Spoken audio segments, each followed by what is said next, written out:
कहानी शुरू होती है पटना के एक सिविल कोर्ट से, जहाँ एक लड़की केस लड़ रही थी।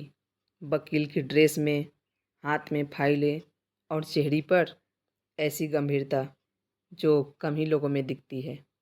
नाम था उसका श्रुति सिंह। उम्र कोई 27 साल के आसपास। तेज पढ़ी लिखी और बेहद सधी हुई लड़की। लोग कहते थे बहुत बड़ा नाम बनेगी एक दिन। लेकिन उस दिन जब वो कोर्ट में खड़ी थी तो सामने जो खड़ा था वो कोई और नहीं, उसका अपना पिता था, रामचंद्र सिंह। श्रुति का बचपन बहुत कठिन था। उसकी माँ उसे 7 साल की उम्र में छोड़कर चली गई थी। क्यों, ये किसी को नहीं पता था।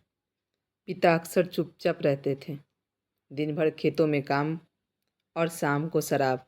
श्रुति को कभी स्कूल भेजा गया, कभी नहीं। घर में एक ताला होता था जो सिर्फ पिता के पास से खुलता था।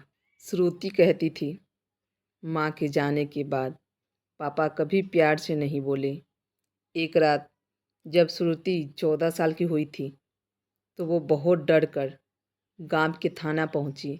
कपड़े अस्त व्यस्त, आंखें डरी हुई, और वो सिर्फ एक ही बात कह पा रही थी, मुझे मेरे पापा के पास मत भेजो। थानेदार ने केस नहीं लिखा।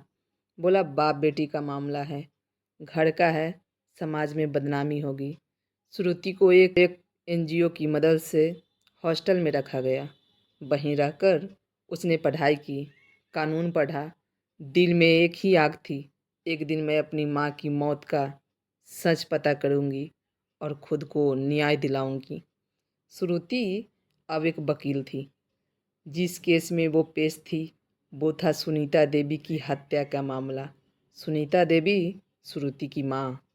20 साल पुराने केस की फाइल अब दोबारा खुली थी।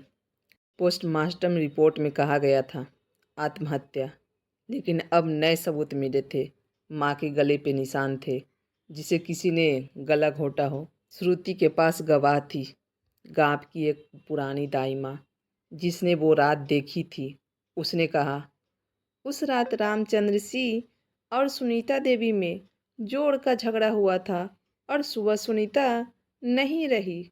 श्रुति खड़ी होती है और कहती है, जज साहब, मैं जानती हूँ मैं उस आदमी की बेटी हूँ जो इस केस का आरोपी है, लेकिन मैं एक वकील भी हूँ और इस कोर्ट में मैं किसी की बेटी बनकर नहीं, सिर्फ एक बेटी के लिए न्याय की मांग कर रही हूँ, जो 20 साल तक चुप रही। कोर्ट में सन्नाटा था। रामचंद्र सिंह अब बूढ़े हो चुके थे। उन्होंने कुछ नहीं कहा, सिर झुका लिया। 3 दिन बाद फैसला आता है। रामचंद्र सिंह को दोषी करार दिया जाता है। श्रुति बाहर आती है।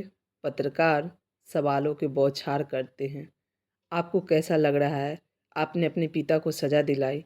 श्रुति सिर्फ एक ही बात कहती है, उसने मेरी माँ को इंसाफ नहीं दिया। मैं नहीं चाहती थी कि उसकी बेटी भी कभी चुप रहे। उसकी आंखें भर आई, लेकिन शायद उस दिन वो बेटी से एक असली इंसाफ पसंद वकील बन गई।